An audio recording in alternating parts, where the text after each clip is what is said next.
रहता था जिसे गांव वाले राजू लकड़हारा कहकर पुकारते थे। राजू अपने काम में माहिर था और पूरे गांव में उसकी ईमानदारी और मेहनत की चर्चा थी। लेकिन अगर राजू के जीवन में कोई सच्चा साथी था तो वो था उसका तोता। ये कोई साधारण तोता नहीं था, बल्कि इंसानों की तरह बोलने वाला अनोखा पक्षी। सुबह के समय राजू और उसका साथी लालू जंगल में लकड़ियां काटने की तैयारी कर रहे थे।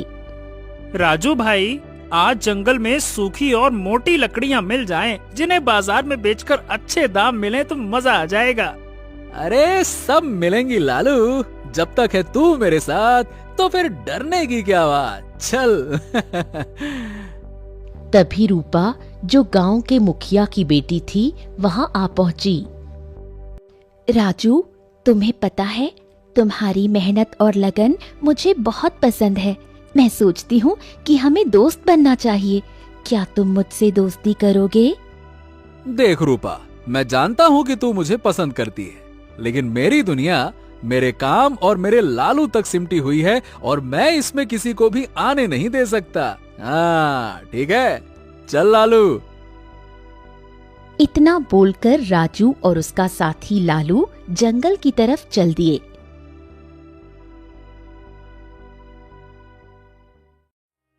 जंगल पहुंचकर राजू ने लकड़ियां काटना शुरू कर दिया। थोड़े ही समय में राजू ने बहुत सी लकड़ियां काट लीं और उन लकड़ियों को लेकर राजू बाजार आ गया। बाजार पहुंचकर राजू ने लालू से कहा, हाँ तो मेरे लालू, अब तेरी जादुई आवाज से ग्राहकों को बुलाने का समय आ गया है। चल अब तू दिखा अपना कमाल। लालू ने तुरंत अपनी फर्राटेदार आवाज में बोलना शुरू कर दिया। सुनो सुनो सुनो, आपका ध्यान किधर है? वसंतपुर का राजू लकड़हारा इधर है। सुनो सुनो सुनो। थोड़ी देर बाद एक व्यक्ति राजू के पास आ पहुंचा। क्यों भैया, ये लकड़ी का गट्ठा कितने का दे रहे हो? अरे ज्यादा महंगा नहीं है, बस 50 रुपए का। अरे ऐसा क्या है इस लकड़ी के गट्ठे में? बाकी सब तो 20 से 30 रुपए में दे देते हैं। ये सुनकर लालू बोलता है, भैया, ये है राजू लकड़हारे की लकड़ियाँ, जो होती है बहुत सूखी और मोटी। अगर आप इन्हें एक बार ले जाओगे तो भाभी जी करेंगी आपको बहुत सारा प्यार और बोलेंगी, अजी ऐसी लकड़ियाँ रोज ले आना, जिनसे ना तो धुआं निकलता है और ना ही मेरी आंखों से आंसू बहते हैं, समझे? तभी उस आदमी ने हंसते हुए कहा, बड़ा मजेदार है भैया तुम्हारा तोता, बहुत समझदारी और मीठी बातें करता है। ये कहकर वो आदमी लकड़ी का गट्ठर लेकर वहाँ से चला गया।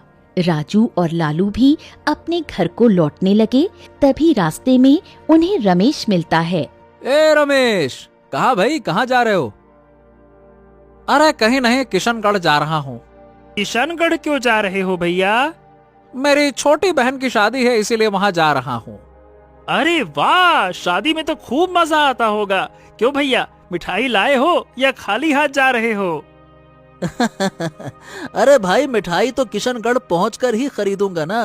अच्छा ये बताओ, तुम्हें क्या पसंद है, लड्डू या फिर जलेबी? मुझे तो सब कुछ पसंद है, लेकिन हमारे राजू भैया को जलेबी बहुत पसंद है। सुनो, मेरे लिए कुछ लाना मत भूल जाना। हाँ हाँ ठीक है ठीक है, चलो राजू भैया, अब मैं चलता हूँ।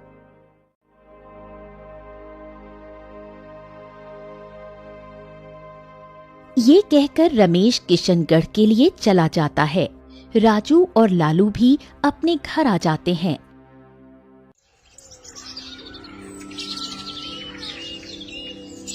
अगले दिन राजू और उसका तोता लालू रोज की तरह जंगल लकड़ियां काटने जाते हैं। अभी राजू लकड़ियां काट ही रहा था कि अचानक उसे किसी की आवाज सुनाई दी। पानी, पानी, कोई मेरी सहायता करो, पानी। ए लालू, सुना तुमने? कोई मदद के लिए पुकार रहा है। हाँ, लगता तो है जैसे कोई घायल हो और दर्द से करा रहा हो। तो चलो फिर, हमें उसकी मदद करनी चाहिए। चलो। ये कहकर राजू और लालू उस ओर बढ़ने लगे जिस ओर से वो आवाज आ रही थी। पानी, पानी, पानी, मेरी सहायता करो। अरे बाबा, तुम्हें क्या हो गया? तुमको इस तरह किसने घायल कर दिया? बेटा, वो सब मैं बाद में बताऊंगा। पहले मुझे थोड़ा सा पानी तो पिला दो। हाँ हाँ हाँ, ठीक है बाबा, मैं तुम्हारे लिए अभी पानी लेकर आता हूँ। ए लालू, तुम बाबा का ध्यान रखना। जब तक मैं ना आऊं तब तक यहाँ से कहीं मत जाना, हिलना भी मत, ठीक है? ठीक है, मैं कहीं नहीं जाऊंगा, तुम जल्दी से पानी लेकर आना।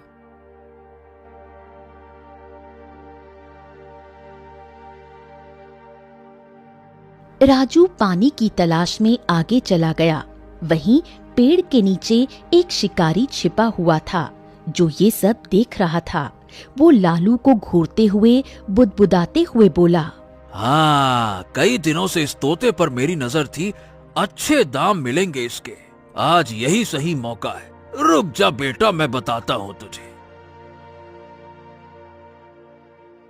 इतना बोलकर शिकारी ने अपना जाल निकालकर बड़ी फुर्ती से लालू के ऊपर फेंक दिया। लालू फंस गया। लालू की आवाज निकलने से पहले शिकारी ने जल्दी से जाल को खींच लिया और लालू को लेकर वहां से भाग गया। राजू पानी लेकर जैसे ही वापस आया तो उसने देखा कि लालू वहां नहीं था। लालू, ए लालू, ए लालू, अरे तुम कहाँ गए लालू? अरे मैंने तुमको यहीं रुकने के लिए कहा था, कहाँ चले गए भाई लालू? ए बाबा, लालू कहाँ गया है? राजू बाबा को झंझोड़ता रहा, पर बाबा के प्राण बाबा के शरीर को छोड़ चुके थे। राजू चारों ओर लालू को तलाशने लगा। वो जंगल में शाम तक लालू को आवाज लगाता रहा, लेकिन लालू का कोई पता नहीं चला। उदास मन से राजू गांव की ओर लौटने लगा।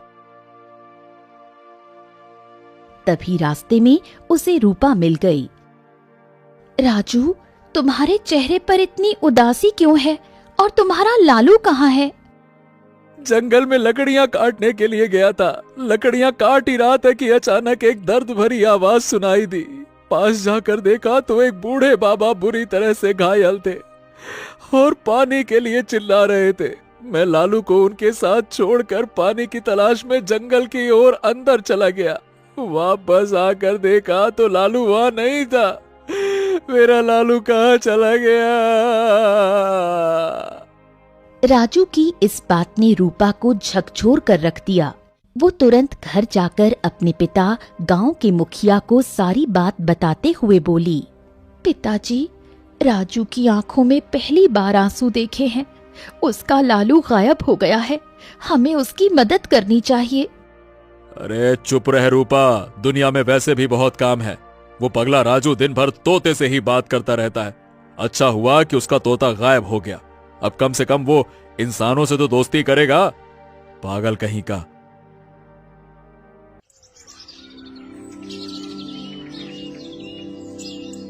अगले दिन मुखिया राजू के पास जाकर बोला, हाँ राजू, तो तुम्हारा और तुम्हारे लालू का किस्सा तो भाई पूरे गांव और राज्य में मशहूर है। लगता है कि तुम्हारा लालू तुम्हें छोड़कर फुर्र करके उड़ गया। क्यों? नहीं मुखिया जी, मेरा लालू मुझे छोड़कर कहीं नहीं जाएगा। मुझे तो कुछ न कुछ गड़बड़ लग रही है। हाँ हाँ, हो सकता है, लेकिन मान लो कि फिलहाल के लिए वो फुर्र हो गया, मतलब कि उड़ गया। अरे भाई राजू, है तो आखिरकार वो जानवर पक्षी ही ना, कब तक रहता तुम्हारे साथ? अब चला गया होगा अपने दोस्तों के साथ में, और क्या।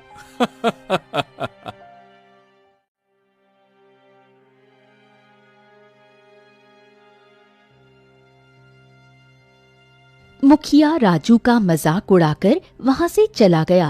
मुखिया के जाने के बाद रूपा राजू के पास आकर बोली, राजू तुम चिंता मत करो, मैं तुम्हारे साथ हूँ। हम दोनों मिलकर लालू को जरूर ढूंढेंगे। मैं वादा करती हूँ कि मैं तुम्हें अकेला नहीं छोड़ूंगी। राजू, मैं एक साधु महाराज को जानती हूँ जो जंगल में तपस्या करते हैं। कहते हैं कि उनके पास हर समस्या का हल है। अगर कोई हमारी मदद कर सकता है तो वो वही है।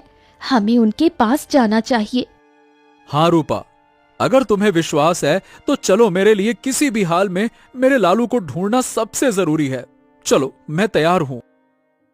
राजू और रूपा दोनों साधु महाराज के पास चले गए। साधु महाराज एक पुराने पेड़ के नीचे तपस्या कर रहे थे। उनके चारों ओर एक रहस्यमय शांति थी। महाराज, राजू का तोता गुम हो गया है। वो बहुत परेशान है, कृपया उसकी मदद कीजिए। तोता? साधु राजू की ओर गहरी नजरों से देखने लगे। हाँ महाराज, हाँ। लालू मेरा सच्चा दोस्त, मेरा साथी। अगर वो मुझे नहीं मिला तो मैं भी जीवित नहीं रह पाऊंगा महाराज। आज के समय में जहां लोग अपने स्वार्थ के लिए अपनों को भी धोखा दे देते हैं, वहीं तुम एक तोते के लिए इतनी पीड़ा महसूस कर रहे हो। तुम्हारी आंखें तुम्हारी सच्चाई का प्रमाण है।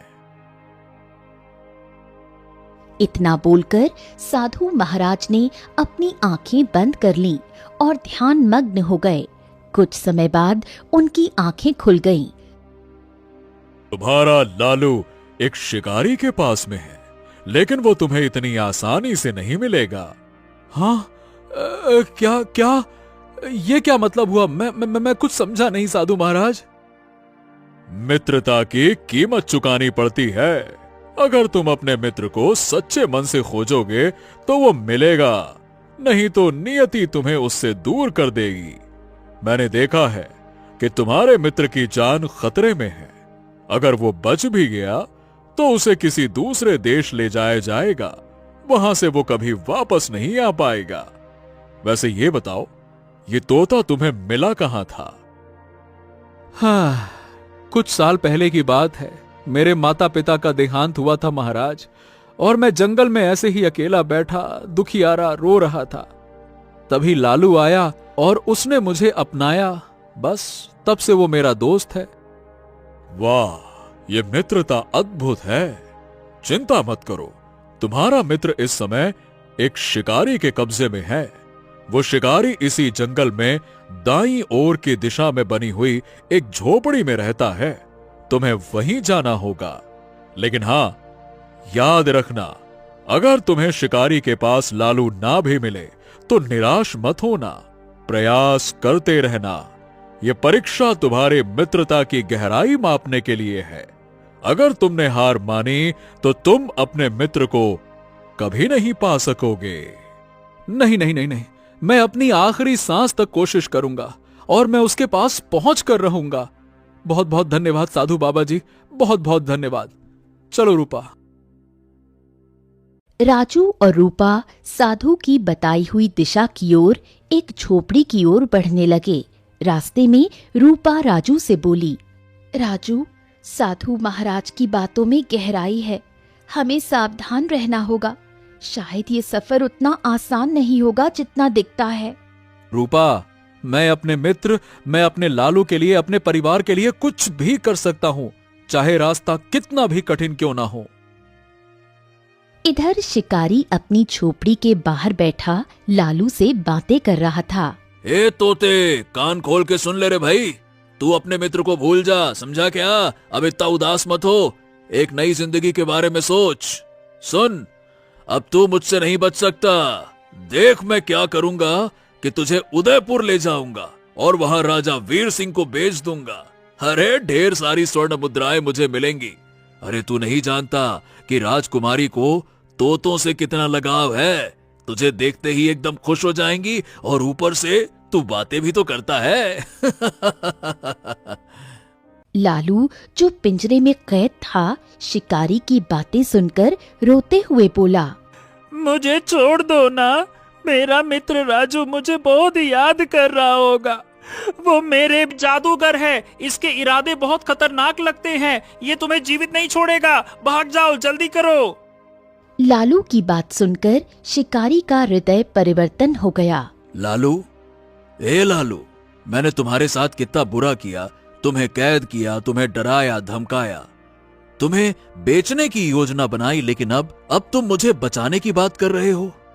मैं समझ गया कि सच्ची मित्रता क्या होती है। अब मैं तुम्हें किसी भी कीमत पर सुरक्षित तुम्हारे मित्र के पास ले जाऊंगा। तुम निश्चिंत रहो, मैं समझ चुका हूं। हाँ। जादूगर ठहाका लगाकर हंसता हुआ बोला।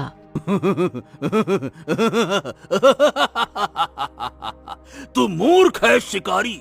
मैंने देखा है कि ये तोता इंसानों की तरह बोलता है। मुझे अपनी तांत्रिक क्रिया पूरी करने के लिए ऐसे ही तोते की तलाश थी, जो मुझे मिल गया। शिकारी क्रोधित होकर जादूगर से बोला। अपनी जान दे दूंगा, लेकिन तुम्हें इस तोते को नहीं ले जाने दूंगा। समझ गए? तुम दुष्ट हो और मैं तुम्हें तुम्हारे मकसद में कामयाब नहीं होने दूंगा। चले जाओ यहां से। अरे, मैं तो डर गया, मैं चला जाता हूं यहां से। अरे, तू मुझे रोक सके इतना साहस तुझ में नहीं है बच्चे। मैं पहले ही उदयपुर के 100 बच्चों की बलि दे चुका हूं। अब मुझे केवल 101 बच्चे और इस बोलने वाले तोते की बलि चाहिए। बच्चा 101वां जो है वो मेरी गुफा में है और तोता मेरे सामने है। तुझे रोकने के लिए मुझे अगर मारना पड़ा तुझे, तो मैं तो वो भी करूंगा। जादूगर की आंखों से आग की लपटें निकलने लगी। उस आग ने शिकारी के शरीर को घेर लिया। शिकारी दर्द से चिल्लाने लगा और बेहोश होकर जमीन पर गिर पड़ा। जादूगर ठहाका लगाते हुए लालू को पिंजरे समेत उठाता हुआ बोला।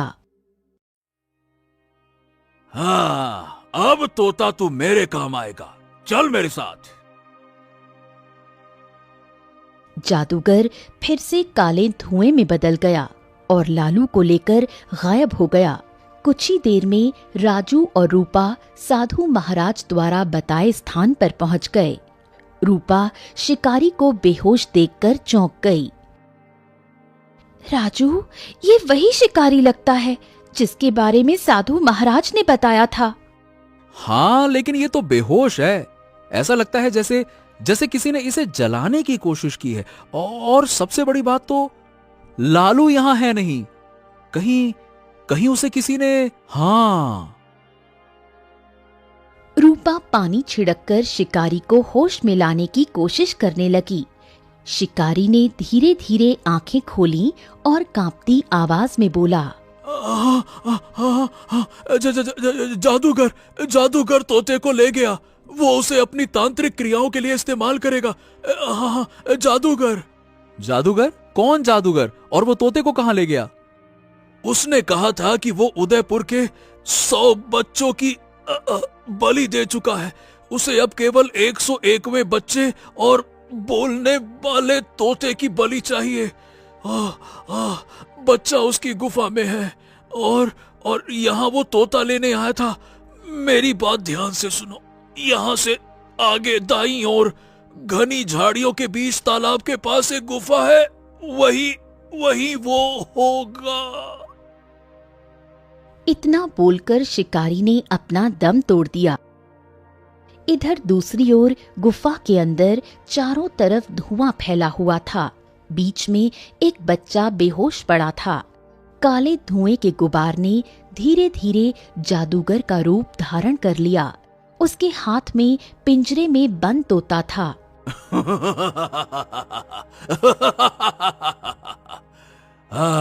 बस एक और बलि, इस बच्चे और इस तोते की बलि। उसके बाद मैं अमर हो जाऊंगा। कोई ताकत मुझे रोक नहीं सकेगी। देखो देखो, अभी भी वक्त है, मुझे जाने दो, सब कुछ छोड़ दो। अमृतों के इस जुनून का अंत अच्छा नहीं होगा। सुन रहे हो ना? अरे तू बोलता बहुत है। काय चुप रह। तुझे तो मैं इतनी बेदर्दी से मारूंगा कि तेरा वजूद मिट जाएगा। अगर अगर मेरी जान लेनी है तो ले लो, लेकिन इस बच्चे को छोड़ दो। इसके माता पिता कितने परेशान होंगे, तुम्हें पता है? अरे तुम क्या जानो एक बच्चे के खोने को, दर्द को। तुम तो बड़े आए जादूगर जो अमर होना चाहते हैं। तुम्हें क्या लगता है कि तुम तोते को, बच्चे को मार दोगे और अमर हो जाओगे? ऐसा नहीं होता, समझ गए बड़े आए? अरे चुप कर जात, कहां तेरी भावुक बातें मुझे कतई नहीं रोक सकती। और ये बच्चा मेरी कुर्बानी का हिस्सा है, समझा क्या? इसकी कुर्बानी मैं देकर ही रहूंगा। तभी गुफा के प्रवेश द्वार पर मंत्री सूर्यभान 2 सैनिकों के साथ आ पहुंचा और उस जादूगर की ओर देखकर क्रोधित अवस्था में बोला, काल भैरव, बस तुझे समझाते हुए बहुत देर हो गई। तूने हमारे उदयपुर के मासूम बच्चों की बलि दी है, अब तुझे तेरे पापों की सजा मिलेगी। महाराज वीर सिंह ने आदेश दिया है कि तुझे प्रजा के सामने मौत के घाट उतारा जाएगा। सैनिकों, हाँ अच्छा, क्या मुझे मौत के घाट उतारा जाएगा? ओ सूर्यभान, क्या तुम मुझे रोकने आए हो क्या? अरे नालायक, तुम्हें पता नहीं है क्या कि मेरी शक्तियों के आगे कोई नहीं टिक सकता, और इस बच्चे और इस तोते की बलि देकर मैं अमर हो जाऊंगा। फिर तुम जैसे चूजों को ना मैं यूं ही मसल दूंगा। मंत्री जी, आप बिल्कुल सही समय पर आए हैं। ये इंसान नहीं, ये राक्षस है, इसे रोकिए। इसने 100 बच्चों की बलि दी है। 101वां बच्चा ये रहा, देखिए। तो सुन काल भैरव, तू कितना भी शक्तिशाली क्यों ना हो, मैं साधु महाराज की भस्म लेकर आया हूं। अब तू अपने जादू का इस्तेमाल नहीं कर पाएगा, समझा क्या? मंत्री सूर्यभान ने भस्म निकालकर जादूगर पर फेंक दी। जादूगर चीखते हुए बेहोश होकर गिर गया। मंत्री दोनों सैनिकों की ओर देखकर बोला, चलो सैनिकों, इसे जंजीर में बांधकर कारागार में डाल दो। सुबह इसे फांसी दी जाएगी। साधु महाराज ने कहा है कि इसे सुबह से पहले होश नहीं आएगा। चलो। सैनिक जादूगर और बच्चे को गुफा से बाहर ले गए। तोता खुश होते हुए मंत्री सूर्यभान से बोला, सुनो सुनो सुनो सुनो, अरे मुझे तो आजाद कर दो। मैं अपने मित्र के पास जाना चाहता हूँ। मुझे आजाद कर दो। नहीं नहीं नहीं नहीं तोते, अब तुम्हारी जगह राजमहल में है। तुम्हारी वजह से इस जादूगर को पकड़ना संभव हुआ है। तुम अब राजकुमारी चंद्रलेखा के साथ रहोगे। चलो। अरे लेकिन मैं अपने दोस्त के पास जाना चाहता हूँ। मैं नहीं जाना चाहता राजमहल, मुझे अपने दोस्त के पास जाने दो। मैं नहीं जाना चाहता राजमहल, सुनो सुनो। नहीं नहीं नहीं नहीं, चुप हो जाओ। तुम अब महल का हिस्सा बनने वाले हो। चलो। मंत्री तोते को साथ लेकर गुफा से बाहर निकला।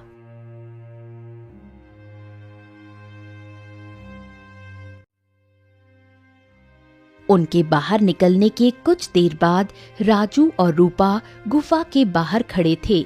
गुफा के चारों ओर सन्नाटा फैला था। राजू, मुझे लगता है कि यहाँ कुछ देर पहले कोई जरूर था। देखो ये तंत्र मंत्र की वस्तुएं।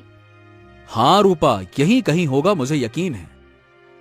तभी एक सैनिक गुफा के पीछे से निकलकर उन दोनों को घूरते हुए उनके पास आकर बोला, कौन हो तुम दोनों और यहाँ क्या कर रहे हो? बोलो। मैं एक लकड़हारा हूँ और ये रूपा मेरे गांव की दोस्त है। मेरा तोता लालू जो इंसानों की तरह बात करता है, उसे एक शिकारी ने अपहरण कर लिया था। जब हम शिकारी की झोपड़ी में पहुंचे तो उसने बताया कि जादूगर काल भैरव उसे मारकर मेरे तोते लालू को यहाँ पर ले आया, और इतना बताकर शिकारी ने दम तोड़ दिया। ओ, जादूगर काल भैरव, उसे तो मंत्री सूर्यभान ने बंदी बना लिया। कल सुबह उसे फांसी दी जाएगी। और लालू, क्या आप जानते हैं कि वो कहाँ है? हाँ, मैंने मंत्री सूर्यभान के हाथ में एक तोता तो देखा था, और वो तोता राजमहल में राजकुमारी चंद्रलेखा के पास रहेगा। सुनो, तुम मेरी मानो तो अब उस तोते को भूल ही जाओ, समझे? चलो, मैं चलता हूँ।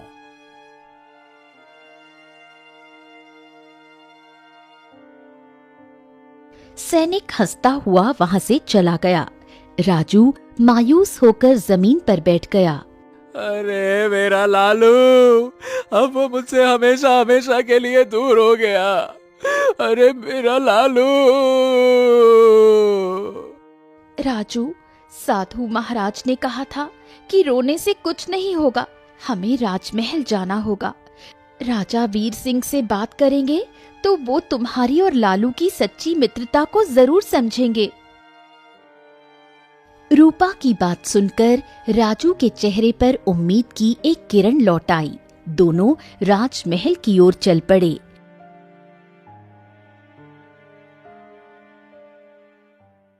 इधर मंत्री सूर्यभान राजा वीर सिंह को काल भैरव को बंदी बनाने की पूरी घटना सुना रहा था।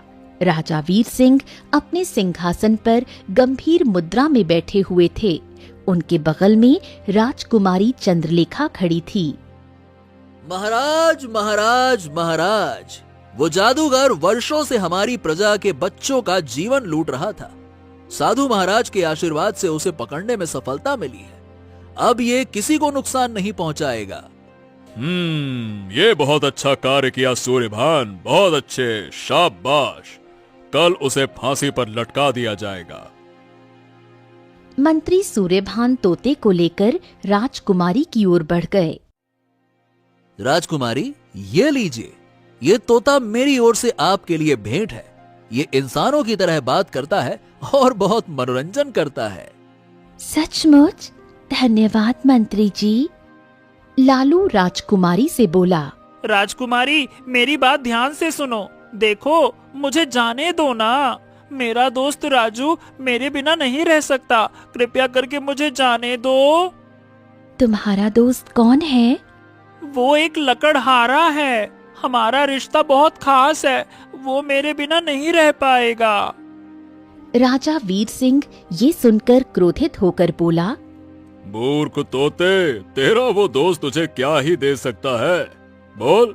अरे तू यहाँ महल में रहेगा तो यहाँ जो ऐश्वर्य और जो आराम तुझे मिलेगा वो कहीं और नहीं मिलेगा। लकड़हारे के साथ तुझे ठीक से खाना भी नहीं मिलता होगा। यहाँ तू मौज मस्ती करेगा, खाएगा पिएगा, बस। और क्या करेगा? बोल। महाराज, आप सच्ची मित्रता को नहीं समझते। सच्ची मित्रता में अमीरी गरीबी का कोई स्थान नहीं होता। राजा वीर सिंह ने गुस्से में अपनी मुट्ठी भींच ली। तभी दरबार में उनका एक मित्र जो पक्षियों का व्यापारी था प्रवेश कर गया। महाराज की जय हो, महाराज की जय हो। कैसे हैं आप महाराज? हम तो अच्छे हैं। आओ आओ आओ आओ। कैसे आए तुम? बिल्कुल सही समय पर आए हो वैसे। अच्छा, ये देखो, ये तोता जो इंसानों की तरह बोलता है, देखो इसे। महाराज, यहाँ से कुछ दूर मेरा पक्षियों का मेला लगा है। वहाँ पर ऐसे ही तोते बिकते हैं जो इससे भी ज्यादा अच्छे से बोलते हैं। हाँ, तो ठीक है ना। आप इसे उस मेले में ले जाइए और देखते हैं कि कितने दाम लगते हैं इसके। और हाँ, कोई इससे भी अच्छा बोलने वाला तोता लाइए जो इससे भी अच्छी अच्छी बातें करता हो। हाँ, जैसा आप कहें, बिल्कुल महाराज। व्यापारी लालू के पिंजरे को वहां से ले जाने लगा। लालू जोर जोर से चिल्लाता हुआ बोला। राजू, मुझे बचा लो। राजू, राजू, मुझे बचा लो। राजू।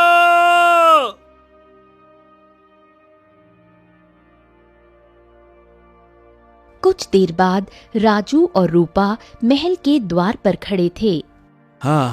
रूपा, मुझे मेरा लालू हर हाल में वापस चाहिए। धैर्य रखो राजू, हमें राजा वीर सिंह से बात करनी होगी। इधर बाजार में लालू उदासी भरी आंखों के साथ एक पिंजरे में बैठा था। आसपास कई तोते खुशी से चहचहा रहे थे।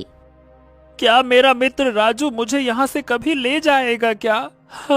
शायद नहीं। मुझे वो भूल ही गया होगा। क्यों ही याद रखेगा। उसकी आंखों में आस आ गई। उधर राजा वीर सिंह, राजकुमारी चंद्रलेखा और मंत्री सूर्यभान सभा में थे। तभी राजू और रूपा वहां पर पहुंच गए।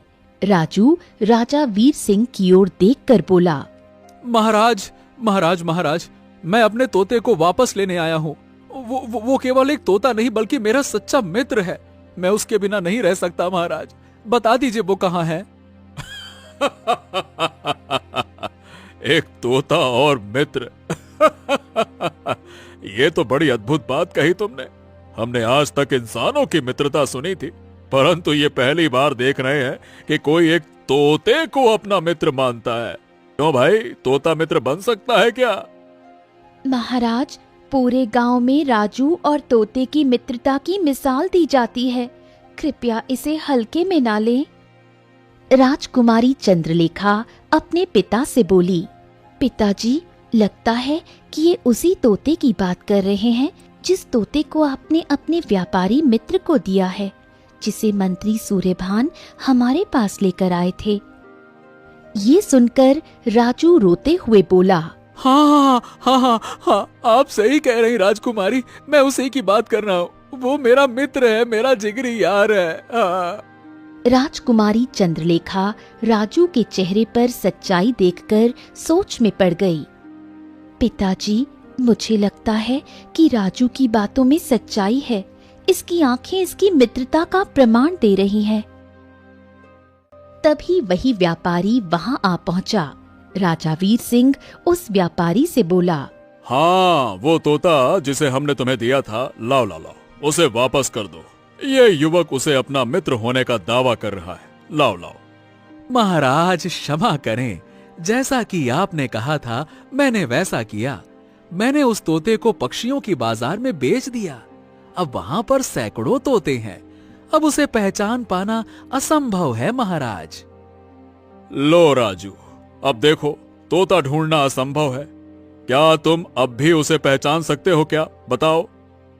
हाँ हाँ महाराज, मुझे बस आप एक बार अवसर दे दीजिए। मैं अपने लालू को सैकड़ों क्या हजारों तोतों में भी पहचान लूंगा। हाँ। राजा वीर सिंह, मंत्री और व्यापारी सभी आश्चर्यचकित हो गए। कुछ देर बाद राजा वीर सिंह, राजकुमारी चंद्रलेखा, मंत्री सूर्यभान, रूपा और राजू बाजार में पहुंच गए। बाजार में सैकड़ों पिंजरे रखे थे। राजू ध्यान से सबकी ओर देखने लगा।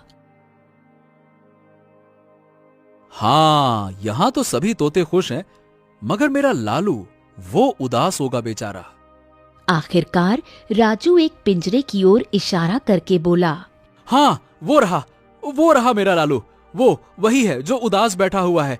हाँ हाँ, वही है मेरा लालू। हाँ, वही है। राजा वीर सिंह पिंजरे के पास चले गए। जैसे ही राजा वीर सिंह ने पिंजरा खोला, लालू उत्साह से बोल उठा, मेरे मित्र, मुझे पता था कि तुम मुझे ढूंढते हुए जरूर आओगे। मैं तुम्हारा इंतजार कर रहा था। मुझे लगा था कि अब हम शायद कभी नहीं मिल पाएंगे। मेरे मित्र, मेरे लालू, मैं तुम्हें अब कभी अकेला नहीं छोड़ूंगा। मैं तुम्हारे बिना नहीं रह सकता। सभी का चेहरा भावुक हो उठा।